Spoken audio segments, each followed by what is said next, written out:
Edwin Holgate was a central figure in the development of modern art in Canada.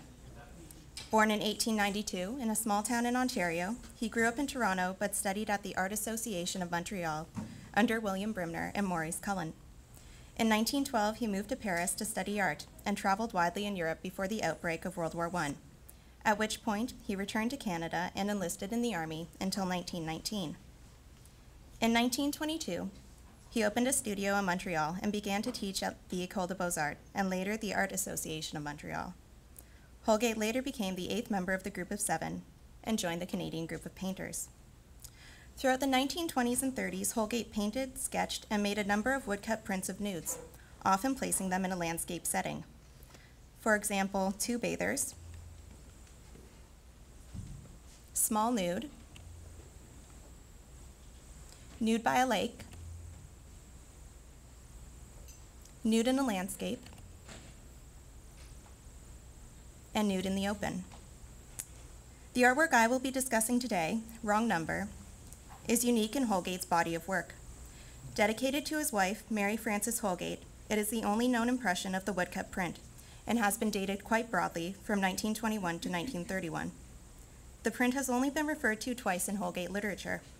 The first in Ian Thom's 1990 catalog, which describes it as, quote, an image of startling originality. The print remains Holgate's private joke, end quote. The second was in the 2005 catalog, in which Rosemary Toval describes it as, quote, a wonderful example of Holgate's wry sense of humor. It appears to be a commentary on modern technology and art, as Holgate plays with his favorite subject, the nude in the landscape, end quote. In this presentation, I will argue that the categorization of Wrong Number as a private joke and a humorous image fails to take into account the social context of the early 20th century and the anxiety that surrounded the number of young, single women employed in various companies in growing cities. Although the subject of Wrong Number is common for Holgate, a female nude, she is precariously placed against a backdrop of telephone poles and lines and is being battered by a heavy storm. The position of her body and her sorrowful expression are reminiscent of Christ's crucifixion, which, along with her naked vulnerability, suggest her status as a victim. The title of the print, Wrong Number, and the woman's placement against telephone poles and wires may suggest her occupation as a telephone operator, a young working girl who during the early 20th century was often labeled victim of Canada's technological and industrial modernization, morally, economically, and medically.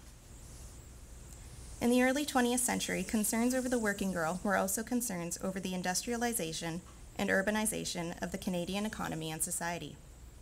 By 1921, over half of Canadians were living in urban environments, causing tension in a society that placed symbolic emphasis on farming, rural life, and the land as sources of the country's tradition, history, and stability. The city was seen as a corrupting influence for Canadian youth that led them away from traditional values and exposed them to the industrial byproducts of poverty, illness, dirt, and decay. Middle-class reformers across the country repeatedly expressed concerns over the appeal of the city to young rural women and over popular activities they engaged in, like dancing, drinking, and motoring, activities which were seen as the first step on the slippery slope into immorality. These young working women were viewed as naive and ignorant, and also problematic to the social order, because once a woman fell, she contributed to the immoral character of urban life. Although young single women had been moving to the cities and entering into employment since the beginning of the century, the ideal for women did not include a long-term stay in the workforce. It was expected to be a temporary stage before they took up their roles as wives and mothers. Often, this ideal was enforced by the employers themselves. Many school boards insisted female employees resign upon marriage, and the Canadian Civil Service adopted a similar rule in 1921. Women's groups also played a role in this. For instance, the National Council of Women was opposed to married women working until the 1930s. While the employment of married women was met with disapproval, single women were employed across the country as garment and textile workers, saleswomen, telephone operators, and in various industries that required repetitive manual labor. By the 1920s, the employment of working girls had become standard, and this experience was thought to make them better prepared for their future role as wife and mother. In 1929, one Chatelaine columnist enthused, quote, "A few years of business experience served to make a woman a more efficient homemaker, a more companionable wife, and a better balanced mother," end quote. The rhetoric that surrounded the working girl was often contradictory. Although single working women were largely accepted in the 1920s, concerns that had emerged at the end of the 19th century over their safety, morality, and health remained. The move of women from the private sphere into public labor and into the cities led to anxiety over the erosion of traditional values and concern for the future of the population.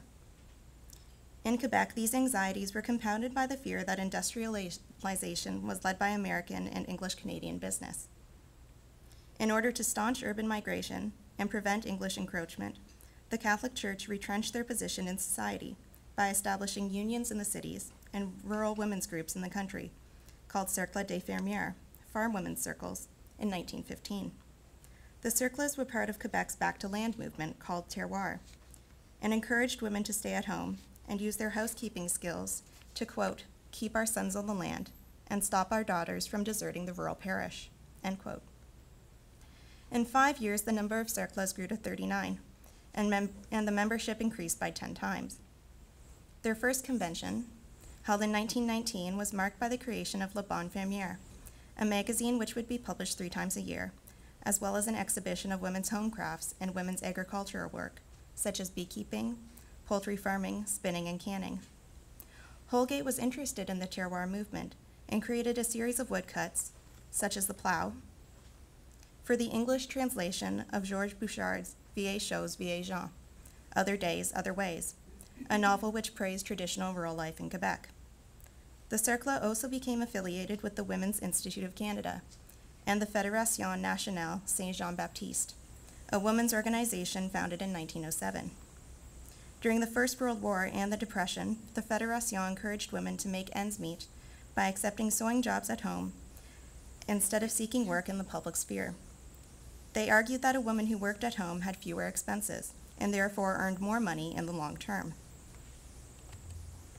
While women's work in the private sphere was often seen as both necessary and valuable, single wage-earning women were seen as a symbol of the modern city and the dangers of urbanization and industrialization.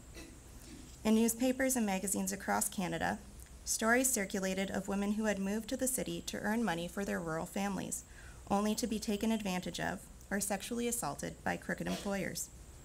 In fact, working girls were often discussed as the prime victims of the white slave trade, an international prostitution ring that was said to prey on naive rural women in search of work. Concerns over white slavery began in 1885, when William Thomas Stead reported a story of child prostitution in London titled "The Maiden Tribute of Modern Babylon." Stead set out to prove the existence of a prostitution ring in London by purchasing a young girl from an impoverished family. According to Stead, young women and girls could easily be purchased or drugged and then sold into brothels in Europe. Canadians became alarmed, and stories quickly circulated of rural working girls that were tricked into prostitution. In 1888, Toronto's News reported that the arrest of a 17-year-old prostitute. The young woman told the reporter she had been brought up in a village in Quebec, but was forced to take a job in Montreal to support her ill father. Once there, she was tricked by a procuress into believing she could take a well-paid position in Toronto. The man sent to escort her installed her in a brothel where she had been a sexual slave ever since. Concern over white slavery did not reach its peak until the period from 1910 to 1915. In 1911, The War on the White Slave Trade was written by Reverend John Shearer. It soon became the most important text for anti-slavers in Canada and the United States. In it, he specifically warned Canadian women against crossing the border to seek employment. He states, quote, "Everyone knows that for many years a constant stream of Canadian girls have crossed the border to earn a living as writers, nurses, teachers, stenographers, ladies' companions, seamstresses, domestic helpers, etc. Stories of their success are widely known. This makes the work of the procurer easier," end quote. He explained procurers bait rural women with promises of jobs, often in newspaper advertisements, and then sell them in cities where prostitution flourishes. He concluded, quote, "Let women accept these jobs, and the innocent lambs go blindly to slaughter," end quote. The Montreal Chief of Police echoed these ideas in Le Monde Review in 1932, writing, quote, "We know only too well what the city does to rosy and buxom Quebec lasses who come here to earn their living and find something altogether different," end quote. As late as 1942, a female reformer in Montreal, Gabrielle Carrière, urged conscientious mothers to educate their daughters to the dangers of the city. She wrote, quote, "The city is a coaxer. The crown which adorns it each night and which far projects its gleam make one believe in a festival where one can find nothing but pleasure and beauty. Countrywomen, fascinated by this splendor, flock to it. Will one ever know how many misfortunes have been produced? Sordid individuals lying in wait for inexperienced girls, offering to direct them and taking them one doesn't know where. The city is a pit which swallows the innocence of these uprooted women, who at home would have remained virtuous and would have become the mothers of respectable families," end quote. A strange dichotomy emerged in which the female worker was stereotyped as both naive, innocent, and a victim of the city, and the source of the city's problems, as female workers were often equated with prostitutes. Along with stories of white slavery, working girls were also believed to be forced into prostitution by their low wages. Women's low wages were justified by employers because they were seen as temporary workers who would leave the labor force when they married. As well, they were also seen as doing lighter, less significant, and less skilled work than men. It was also assumed that young women lived with their parents. For those who did not marry and lived on their own, employers readily admitted that their wages could not support them. Because of this, the single status of a working woman became fraught with meaning and contributed to the representation of working girls as a social problem and a moral dilemma. The line between innocent worker and prostitute became blurred by the emergence of a new figure, a working girl who supplemented her earnings by performing sexual favors. Despite the prostitute's position as a fallen woman, she was often viewed sympathetically and as a victim, the result of an inevitable slide that began with an initial mistake. Social reformers linked low wages with prostitution and equated their employers with pimps who lived off the profits working girls made them. The prostitute became a socialist symbol of the extremes of exploitation and dehumanization brought about by capitalist industrialization. Although women were employed in many factories, offices, and stores, their most important position in terms of this print is their job as telephone operators. When the Bell Company began operating in Canada in 1880, all of its employers were men, and the switchboards were operated by young boys, often under the age of 14. Due to customer complaints concerning the manners of the operators, Bell began hiring women operators in the late 1880s. An 1898 article in the newspaper Montreal Watchman described Bell's reasons for hiring women over young men, stating, quote, "Why are women chosen as operators instead of men?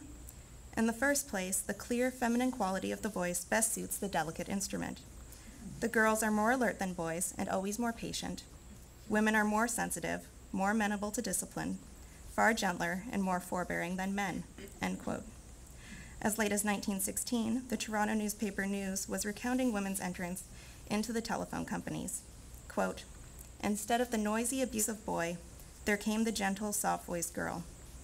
If ever the rush of girls into the business world was a blessing, it was when they took possession of the telephone exchanges. The girl and the telephone are natural friends," end quote. Bell quickly took on a paternalistic style of management with the women they hired. In the 1890s and early 1900s, in order to be employed as an operator, a woman had to supply 3 character references, one of which had to come from her clergyman. Operators had to be between the ages of 17 and 22 and tall enough to reach the highest switchboards. Their clothes were inspected by management regularly, and they could be dismissed at any time for displaying immorality. The volume of business Bell received meant that the system had to be conducted with military precision. Each operator was expected to handle 225 calls an hour, one every 16 seconds. In order to enforce this, there was one supervisor for every 12 women handling local calls, and one supervisor for every 8 women handling long-distance calls. The operators were closely scrutinized by their supervisors, who marched up and down behind them and could plug into their calls at any time. As well as being mentally exhausting, the job was also physically demanding. The headsets the women wore weighed over 6 pounds. and to increase efficiency, long-distance operators were often equipped with roller skates. As well, long-distance operators were especially susceptible to electrical shocks, some of which were severe enough to lead to convulsions and lay the operators off for a number of weeks. Operators made up a large part of both the Toronto and Montreal offices, accounting for more than half of their workforce. By 1913, there were 1,200 to 1,300 women working at 8 Toronto exchanges, and 800 female telephone operators working in Montreal. The fear that female workers may drift towards prostitution placed them at the top of the agenda when the morality of industrial capitalism was discussed. However, apart from their morality being victimized by the corrupt city, their health was also in jeopardy. This can be seen most prominently in the aftermath of one of the most publicized strikes in Toronto before 1915. In 1907, Bell attempted to lengthen the workday while cutting wages. When the company demanded the workers sign the new agreement, the operators went on strike. Public sympathy was with the women, who were seen as victims of corporate greed. However, after less than a week on strike, the Hello Girls, as they were dubbed by the Toronto Star, agreed to submit their grievances to the Federal Ministry of Labor and return to work. The Ministry of Labor's Bell Commission chastised the company for poor working conditions, but failed to address the needs of the strikers, stating, quote, "The question of wages is left to the market," end quote. Although the commission established that almost half of the workers were self-sufficient and that most of the remainder supplemented household incomes with their wages, manager of the Toronto office, K.J. Dunstan, maintained that there was no need to increase their wages because the operators were simply working for pin money, or, quote, "to earn a fur coat," or something like that, and then they leave to get married after 2 or 3 years, end quote. Instead of addressing the strikers' concern over wages, the commission, which was written by the Deputy Minister of Labor and future Prime Minister, William Lyon Mackenzie King, and the York Country Judge John Winchester, focused mainly on the operators' working conditions, reflecting a growing interest in the medical health of women workers. While the report published only a few complaints about workers' hours and wages, 14 pages of the report was dedicated to the opinions of 33 physicians, and 22 pages were dedicated to first-hand accounts of injuries. The physicians repeatedly expressed concerns over the effect these working conditions would have on the girls' futures as wives and mothers. One doctor predicted that 3 or 4 years as an operator would produce, quote, "an exhausted mother, unfit for any strenuous work and harmful upon the future motherhood," end quote. Another stated that the results of, quote, "nervous strain between the ages of 17 and 25 were only too well known," end quote, and that it was the duty of the state to intervene for the good of the race. A third predicted that operators who worked for 5 years would, quote, "break down nervously and have nervous children," concluding, "it is a loss to the community," end quote. Telephone operators continued to strike until the 1920s and quickly became a figure of allure and fascination for the public and young middle-class women particularly. As Lindsay McMaster states in Working Girls in the West, when operators went on strike, middle-class women, quote, "jumped at the chance to try their hand at the switchboard," end quote. In 1918, 250 operators in Saskatchewan went on strike to demand higher wages. After 3 weeks on strike, the operators returned to work with a promise from the government that it would review their wages at as early a date as possible. In 1919, women telephone operators were the first to walk out in the Winnipeg General Strike, when 500 workers left their jobs shortly after dawn on May 15th. They pulled the switches as they left, leaving much of the city with no phone service. The operators were walking out in support of more than 500 female bakery and confectionery workers who were already on strike because their employers would not negotiate with the union. By nightfall, 20,000 workers were on strike in Winnipeg, and it soon reached a total of 30,000. In order to show support for the Winnipeg General Strike, the Vancouver General Strike soon came into effect. In the middle of June, 300 telephone operators walked off the job. Although the strike came to an end at the beginning of July, the operators in Vancouver remained on strike until the middle of the month to protest the company's policy of replacing striking supervisors and senior employees with strikebreakers. In the end, the operators returned to work, and within a year, the Telephone Operators Union disappeared. However, in Toronto, by the end of 1919, hundreds of operators had secured improved working conditions through unionization. Although Holgate's intentions behind Wrong Number may never be fully known, Current discussions fail to take into account the anxiety which surrounds the number of young, single women employed in the cities. The working girl's characterization as a victim socially, economically, and medically became commonplace in newspapers, magazines, government reports, and the agendas of reformers. They became symbols of the dangers of the city, of industrialization, and of modernity, conceptions which much of the Canadian population feared would only bring immorality and social ills. Thank you.